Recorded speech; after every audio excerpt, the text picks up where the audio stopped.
All right. Hello, everybody. Welcome to Flow of Conscious.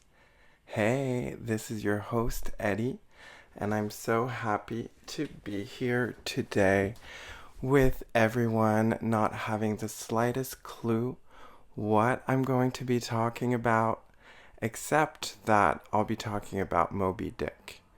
As someone not having read it recently or seen a cartoon of it, uh, Moby Dick is an interesting tale because it speaks to the dominion of humans over nature and how being on the sea, you have to forgo a lot of the structures, the permanent structures like the real estate and the farms and the points where you go and get water, but rather you have to take water from the rain, and uh, the beasts of the wild are a lot scarier because they can sink your ship, and it's a mad quest of getting that creature out there,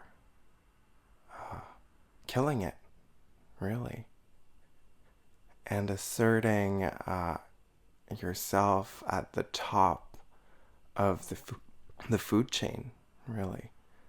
So, quite a deep tale.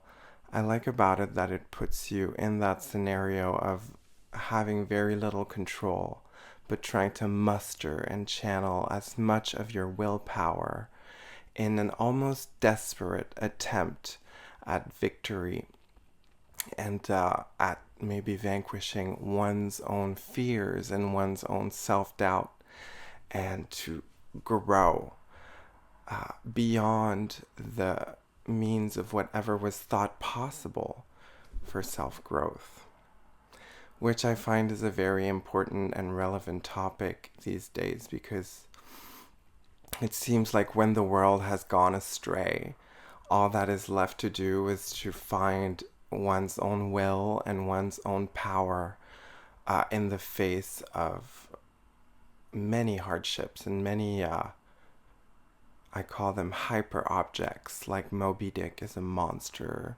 He's terrifying. He knows you. He's smart. He can outmaneuver you, outsmart you. He's in it for the chase and the joust just as much as you are. So on this beautiful thought, we're going to sing from the Sacred Harp Denson book. It's a fugue, so that'll be a little bit awkward. It's Ocean 222. Fa, la, sol, la, fa. So, la, sol, la, fa, so, fa, mi, la, so. Fa, sol, la, so, fa, la, so. Fa, so, la, mi, so, fa. Mi, la, so, fa, la, so, fa. So, fa, so, la, fa, so,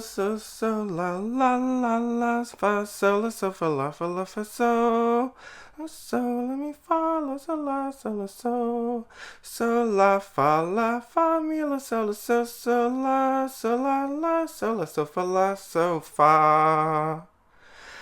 Thy works, O glory, mighty Lord, that rules the boisterous sea, the sons of courage shall record, who attempt their dangerous way.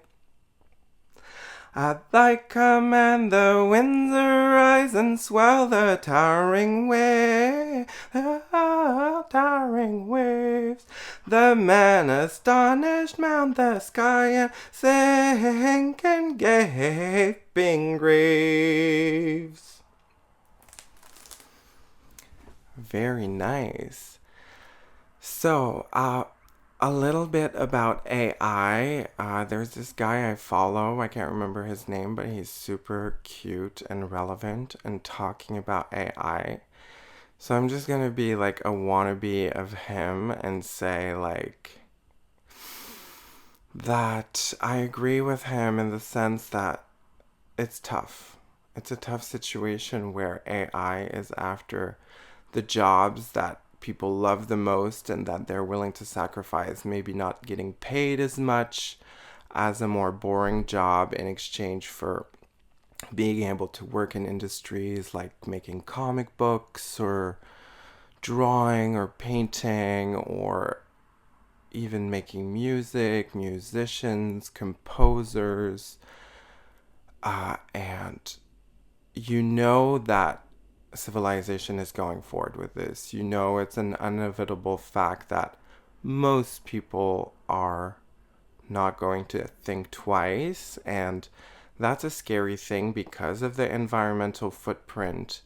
And I think like one ChatGPT query costs 2 liters of water or 2 gallons, not to mention the electricity that is depending how green the grid is. Like they're always going to claim because they're tech that they're like on top of the grid and that all their green power, like it's so sad that that's even a thing. But this a whole AI comes from server farms, and we just have to remember that, and that there is pollution even though it's out of sight, out of mind.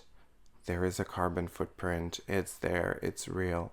And I was thinking, oh, but you could say that about YouTube and posting videos on Instagram, and sure, like that's absolutely true. But I think what people are saying, like the media is saying, is that it's a lot more than your videos. It's basically the point. And it's kind of like in the way none of the energy sources ever replaced each other. Like petroleum and natural gas were on top of coal, and people never started using less coal. And then renewables on top of that. I think it's very true. For example, with China, still a bigger and bigger emitter of CO2 every year, even though their green innovation is amazing. And so it's really hard to make sense of it all. And I feel like AI is at the core of discourse on sustainability and the environment and nature and these things that we need to learn to respect and that we need more of. For example, I find it really sad that I haven't seen a lot of bees in Vancouver given all the blossoms that were around. Like, a lot needs to change to make more room for the bees and to be able to enjoy them around, which I miss them tremendously and feel sad. There is a wildening, renaturing close to like on the Olympic Village, in the Olympic Village, right by the seawall, which I think we need more things like that because it's beautiful. And when I walk around and see the wildflowers that are all staggered to make sure that there is always a flower around for the bees to enjoy and to make delicious bounty out of, bounty without which not only would we not have made it here as a species on this planet, but we also will not survive the bees, I don't think. I think maybe technically humans are more fragile, if anything. It's just that we don't know it yet. With all of our medicine, we're postponing our own deaths, so we don't know how dead we really are. But I do think the bees are more resilient than humans. Yes, so those were my musings, flow of conscious. Hey, being spontaneous, trying to evolve, and hopefully this speaks to your heart because the incredible support that I've been getting speaks to mine.